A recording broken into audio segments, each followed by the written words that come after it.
Hi, I'm Tess Evans and I'm a textile conservator. I'm really excited to be here to be collaborating with the Museum of Brisbane on the exhibition of the costumes of the Golden Age of Hollywood. Yeah, the process really at this stage is to assess the condition of each individual garment with a view to what it requires in order to go safely onto exhibition for a period of 6 months, which is the time that's been allotted for it.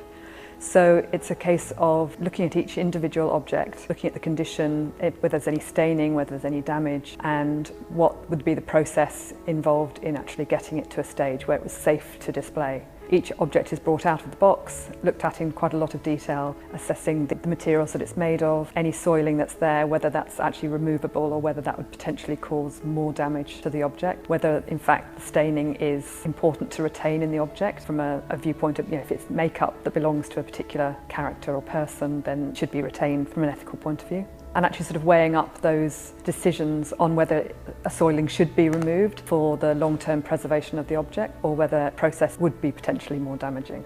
And then it's a case of physically doing the work to support it by using undergarments or underpinnings, as they're called, on top of the mannequin to support, say, full skirt, so that the weight of the skirt isn't being dragged on the waistband and elements like that. Is maybe why that they have survived so well. I have a number of favourite pieces actually. One that particularly comes to mind, which is favourite from a point of view of the construction of the actual garment, which was worn by Lana Turner. It's a very period piece from Diana and it's incredibly elaborate, absolutely stunning, studded with jewels and pearls, enormous great sleeves, way down to here, all beautifully jewel encrusted inside. It's absolutely exquisite. And you think that this costume would have spent hours upon hours actually constructing it originally for however long it's going to be on the screen for, which is really quite amazing.